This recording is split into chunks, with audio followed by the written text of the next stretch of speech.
Welcome back students. आज हम देखेंगे द एम्प्टी सेट। हम एक्सरसाइज 1.1 कंप्लीट कर चुके हैं, तो आज नेक्स्ट वीडियो है। हम यहाँ पे देखेंगे कि एम्प्टी सेट क्या होता है। तो एम्प्टी सेट क्या होता है आपको पता है। हम प्रीवियस वीडियो में ये बता चुके हैं कि हम सेट को कैसे डिनोट करते हैं। सेट को हम ऐसे डिनोट करते हैं कि कोई भी सेट का नाम दे दो कैपिटल लेटर में, और करली ब्रैकेट के अंदर उसके अंदर आप कुछ जैसे कि एलिमेंट्स लिख सकते हो, ए बी सी ऐसे करके कुछ एलिमेंट्स आप लिख सकते हो। तो इसको हम एक सेट बोलते हैं। तो ये जनरली एक सेट का डेफिनेशन हो गया। तो अभी जो लिखा है एम्प्टी सेट, एम्प्टी का मतलब क्या है? खाली। तो खाली सेट क्या होता है? खाली सेट मतलब ये होता है कि कोई भी सेट जिसके अंदर कोई भी एलिमेंट्स नहीं रहेगा। तो मतलब यहाँ पे जो करली ब्रैकेट के अंदर एलिमेंट्स होना चाहिए, यहाँ पे कोई भी एलिमेंट्स नहीं रहेगा। अच्छा, यहाँ पे जो सेट है इसके अंदर जो नंबर ऑफ एलिमेंट्स है ये 4 है। ए बी सी डी, यहाँ पे 4 एलिमेंट्स है। लेकिन यहाँ पे जो सेट लिखा गया है इसके अंदर जो एलिमेंट्स है, यहाँ पे नंबर ऑफ एलिमेंट्स जो है ये 0 है। अगर मैं यहाँ पे आपको बताऊं कि नंबर ऑफ एलिमेंट्स यहाँ पे कितना है, तो आप बोलोगे number of elements equals to 0। तो कोई भी सेट जिसके अंदर कोई भी एलिमेंट्स नहीं है, मतलब नंबर ऑफ एलिमेंट्स जहाँ पे 0 है, उसको हम एम्प्टी सेट बोल सकते हैं। तो इसका डेफिनेशन लिख लेती हूँ। तो यहाँ पे एम्प्टी सेट का डेफिनेशन है। डेफिनेशन ये है कि a set which does not contain any element is called the empty set. यहाँ पे इसको हम एम्प्टी सेट बोल सकते हैं। और इसका और क्या नाम हो सकता है? इसको द नॉल सेट भी बोल सकते हैं। द नॉल मतलब जिसके अंदर कुछ भी नहीं है, और द वॉइड सेट भी बोल सकते हैं। तो इसको हम एम्प्टी सेट बोल सकते हैं, इसको हम नॉल सेट बोल सकते हैं, और इसको हम वॉइड सेट भी बोल सकते हैं। अच्छा, आप बोलोगे कि इसका कैसे एग्जाम्पल होगा कि एक सेट है लेकिन जिसके अंदर कोई एलिमेंट्स ही नहीं है। हो सकता है, चलो मैं यहाँ पे आपको एक एग्जाम्पल बताती हूँ। मान लो मैं आपको बोलूंगी कि अच्छा, एक छोटा सा एग्जाम्पल देती हूँ। यहाँ पे मान लो यहाँ पे एक बैग है, आपके पास एक बैग है। तो ये बैग के अंदर आपके पास कुछ चॉकलेट्स है, ठीक है। तो यहाँ पे कुछ चॉकलेट्स है। तो इसके अंदर जो भी चॉकलेट्स है ये दोनों मान लो यहाँ पे ऑरेंज कैंडी है, ऑरेंज कैंडी है, ठीक है। मैं बताऊंगी आपको कि यहाँ से मुझे एक चॉकलेट ला के दो, और ये जो चॉकलेट आप निकाले हैं, ये जो चॉकलेट आप यहाँ से निकाल के मुझे दिए हैं, ये क्या हो गया? ये एक लेमन कैंडी हो गया। समझ में आ रहा है? तो इसके अंदर जो है वहां पे तो ऑरेंज कैंडी था, तो आप जैसे मुझे निकाल के दिए, ये लेमन कैंडी कैसे हो जाएगा? समझ रहे हो? तो ये लेमन कैंडी हो ही नहीं सकता। तो मतलब यहाँ पे मैं अगर एक ऐसा सेट लिखूं, मैं अगर बोलती हूँ कि एक सेट है जहां से मैं ये ऑरेंज कैंडी वाला बैग से एक कैंडी उठाई और वो लेमन कैंडी निकला, तो यहाँ पे क्या हो गया? यहाँ पे ये हो जाएगा आपका जो नंबर ऑफ एलिमेंट्स आ जाएगा, यहाँ पे 0 आएगा, क्योंकि यहाँ पे ऐसा कोई भी एलिमेंट्स नहीं है, या फिर कोई भी चॉकलेट्स नहीं है, कैंडी नहीं है जो कि लेमन कैंडी बन जाएगा, ठीक है। तो यहाँ पे एग्जाम्पल 0 हो जाएगा। मतलब सेट का जो एलिमेंट है, नंबर ऑफ एलिमेंट यहाँ पे 0 हो जाएगा, क्योंकि ये हो ही नहीं सकता, ठीक है। चलो मैं आपको अच्छे से एक मैथमेटिकल एग्जांपल देके समझाती हूँ, या तो मैं ओवरऑली आपको एक एग्जांपल दी। चलो मैं और एक एग्जांपल लिखती हूँ आपको, एग्जांपल 1 करके। मान लो यहाँ पे एक सेट है, सेट ए। सेट ए में क्या एलिमेंट आएगा? इसको सेट बिल्डर फॉर्म में हम लिखे हैं कि x such that x is in between 1 and 2। X जो है वो 1 और 2 के बीच में आएगा, मतलब 1 से बड़ा और 2 से छोटा होगा। And x is an natural number. अच्छा बताओ, नेचुरल नंबर मतलब क्या है? 1 से स्टार्ट होता है, 1 2 3 4 5 6 7 8 ऐसा करके आता है। तो 1 और 2 के बीच में ऐसा कौन सा नेचुरल नंबर है? कुछ भी नहीं है, क्योंकि 1 के बाद जो नेक्स्ट नेचुरल नंबर है वो तो 2 ही है। तो यहाँ पे जो लिखा है कि एक्स एक ऐसा नेचुरल नंबर है जो कि 1 और 2 के बीच में आता है, तो ये गलत लिखा गया है। तो यहाँ पे अगर मैं इसको रोस्टर फॉर्म में लिखूंगी तो इसके अंदर क्या आएगा? कुछ भी नहीं आएगा, सिर्फ सेट रहेगा ऐसे, ठीक है। तो ये आपका हो गया एक एम्प्टी सेट का एग्जाम्पल। देखो, एम्प्टी सेट को आप ऐसे डिनोट करते हो, सिर्फ कर्ली ब्रैकेट में, जिसके अंदर कोई भी एलिमेंट्स नहीं रहेगा। या तो फिर आप इसको ऐसे करके डिनोट भी कर सकते हो, इसको हम बोलते हैं फाई। ठीक है, फाई में भी डिनोट कर सकते हो, या तो फिर 2 कर्ली ब्रैकेट के अंदर भी डिनोट कर सकते हो। अच्छा, अगर कोई आपसे ये बोले कि इसका जो मतलब है सेट ए इक्वल्स टू, कोई अगर 0 लिख देता है तो ये गलत है। क्यों? क्योंकि सेट ए के अंदर कोई एलिमेंट्स नहीं है, लेकिन सेट ए जो है वो एक सेट है। तो इसको या तो फिर तुम ऐसे लिखोगे सेट ए इक्वल्स टू, सिर्फ कर्ली ब्रैकेट दे दोगे, या तो फिर तुम ऐसा लिख सकते हो सेट ए इक्वल्स टू 5 है, लेकिन सेट ए इक्वल्स टू 0 ये गलत है, ये दोनों सही है। ठीक है, अब समझ में आया एम्प्टी सेट क्या होता है। एम्प्टी सेट का मतलब एक ऐसा सेट जिसके अंदर कोई भी एलिमेंट्स नहीं रहेगा। ठीक है, जिसका नंबर ऑफ एलिमेंट्स जो है which does not contain any element, जिसका एलिमेंट क्या हो जाएगा, 0 हो जाएगा, उसको हम एम्प्टी सेट बोल सकते हैं। ठीक है, चलो नेक्स्ट हम देखते हैं फाइनाइट एंड इनफाइनाइट सेट का। यहाँ पे हम देखेंगे कि फाइनाइट सेट और इनफाइनाइट सेट क्या है। देखो, नाम से ही पता चलता है फाइनाइट मतलब जिसको हम काउंट कर सकते हैं, मतलब कोई डेफिनाइट नंबर होना चाहिए, या तो 0 या तो 1 या तो 2 या तो ऐसा कोई नंबर जो भी हम लिख सकते हैं, इसको हम फाइनाइट सेट बोलेंगे। किसको?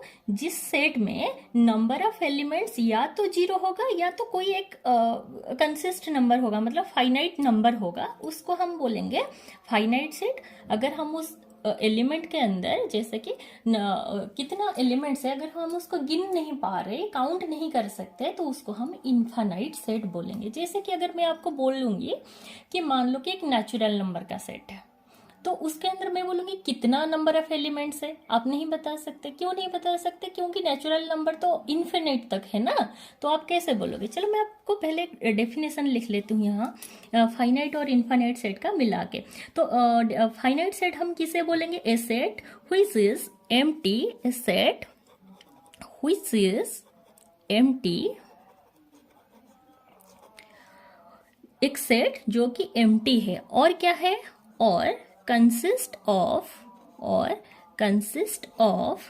a definite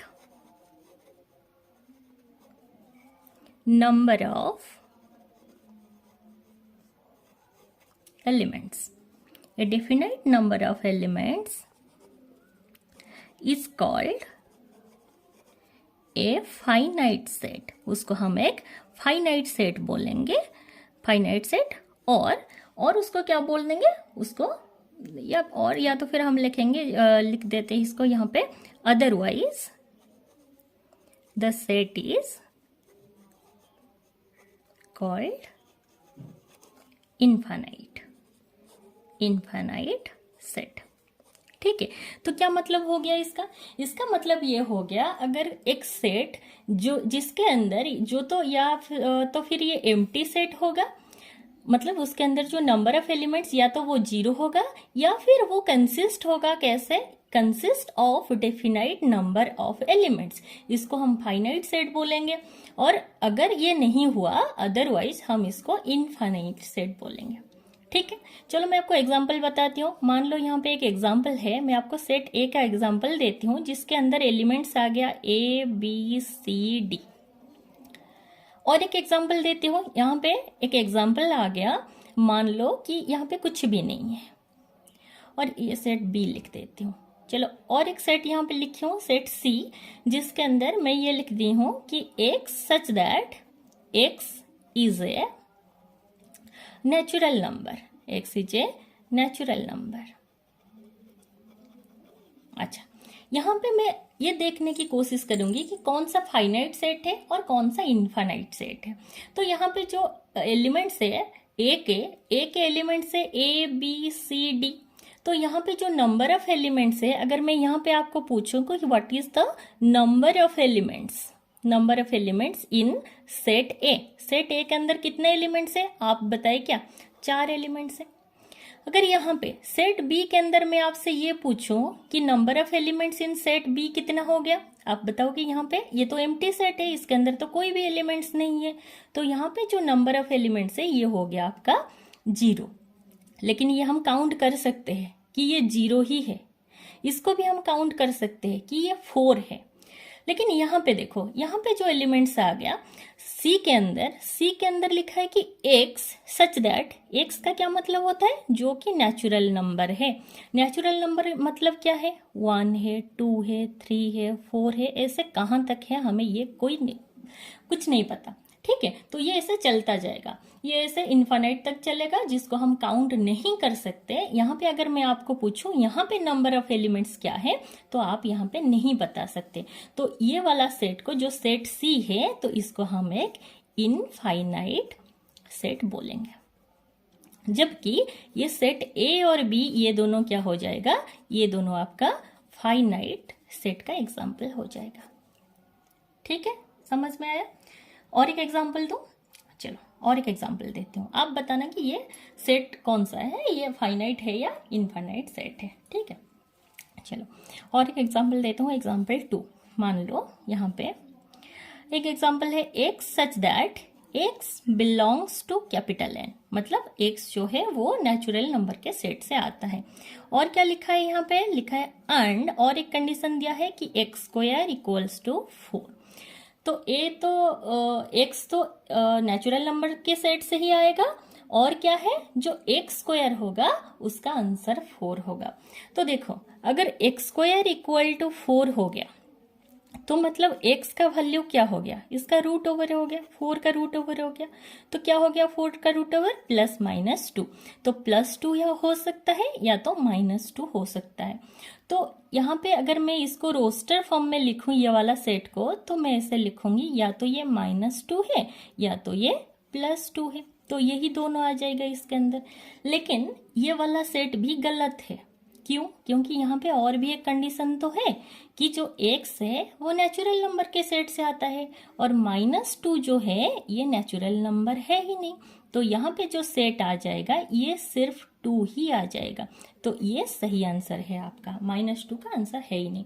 तो यहाँ पे जो 2 है, अगर यहाँ पे मैं नंबर ऑफ एलिमेंट काउंट करूँ, तो यहाँ पे नंबर ऑफ एलिमेंट से 1, एक ही नंबर क्या एलिमेंट है इसके अंदर, तो इसको भी हम क्या बोलेंगे, इसको भी हम एक फाइनाइट सेट बोलेंगे।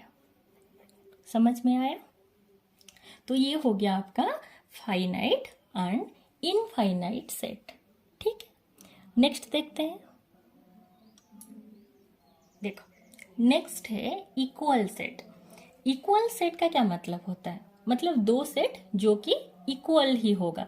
इक्वल का मतलब क्या है, उसके अंदर जो एलिमेंट्स है वो एकदम बराबर होना चाहिए। जैसे कि मैं पहले आपको एग्जांपल देती हूँ, फिर आपको डेफिनेशन बताऊंगी। मान लो कि यहाँ पे एक सेट है ए, तो सेट ए के अंदर मान लो कि ये एलिमेंट्स है 1, 2, 3 एंड 4 हो गया। ठीक है, नेक्स्ट हम और एक सेट लेते हैं जो है बी। तो बी के अंदर मान लो कि एलिमेंट्स है 1 है, 3, 4, 2 ऐसे लिखा गया। तो ये लगता अलग अलग है, लेकिन ये जो सेट है इसके अंदर जो एलिमेंट्स है ये सारे सेम ही है, 1, 2, 3, 4। यहाँ पे भी 1, 2, 3, 4। तो दो सेट है जिसके अंदर का जो एलिमेंट्स है अगर वो बराबर है, वो अगर सेम है, तो हम यहाँ पे ये बोल सकते हैं कि सेट ए जो है ये सेट बी के बराबर है, या तो फिर ए एंड बी को हम दो इक्वल सेट भी बोल सकते हैं। तो यहाँ पे हम डेफिनेशन लिख लेते हैं। तो देखो, मैं यहाँ पे आपको लिखती हूँ इसका डेफिनेशन। क्या लिखा है कि two sets A and B are said to be equal if they have exactly the same elements. अगर दो सेट उसके अंदर का जो एलिमेंट्स है वो एग्जैक्टली इक्वल है, देन हम इसको क्या लिख सकते हैं, we write as A equals to B. A equal to B लिख सकते हैं, और ए और बी को हम इक्वल सेट भी बोल सकते हैं। अदरवाइज अगर ऐसा नहीं है तो the sets are said to be unequal sets and written as A is not equals to B. इसको हम अनइक्वल सेट बोल सकते हैं। एंड इसको कैसे लिख सकते हैं कि ए बी के साथ इक्वल नहीं है। मान लो यहाँ पे मैं दो और एग्जाम्पल दे देती हूँ इस चीज का। मान लो कि एक सेट है ए है, यहाँ पे जो सेट ए के अंदर एलिमेंट्स है, मान लो यहाँ पे ये ए बी सी है। और जो दूसरा एग्जाम्पल है, मान लो कि ये सेट बी का एग्जाम्पल है, मान लो यहाँ पे ये है बी सी डी है। तो यहाँ पे एक एक एलिमेंट अलग है, यहाँ पे बी सी भले ही एक साथ हो, लेकिन यहाँ पे ए है, यहाँ पे डी अलग है, तो यहाँ पे मैं ये बोल सकती हूँ कि A is not equals to B. यहाँ पे कुछ ज़्यादा समझने के लिए है नहीं आपके लिए। तो यहाँ पे अगर दोनों सेट है, देखो एलिमेंट अगर इधर उधर होके लिखा जाएगा तो भी चलेगा, लेकिन ये होना चाहिए कि सेट ए में जो जो एलिमेंट्स है, सेट बी में अगर एग्जैक्टली वही एलिमेंट्स है, तो हम इन दोनों को इक्वल सेट बोल सकते हैं। और अगर यहाँ पे सेट ए के अंदर जो भी एलिमेंट्स है और सेट बी के अंदर वो एलिमेंट्स नहीं है, थोड़ा भी अलग है, एक भी एलिमेंट इधर उधर है, तो हम इसको अनइक्वल सेट बोल सकते हैं। ठीक है, इसको हम इक्वल सेट नहीं बोलेंगे। ये हो गया आपका इक्वल सेट और अनइक्वल सेट का बात। तो हम नेक्स्ट करेंगे क्या, हम नेक्स्ट एक्सरसाइज करेंगे 1.2 का नेक्स्ट वीडियो। Thank you.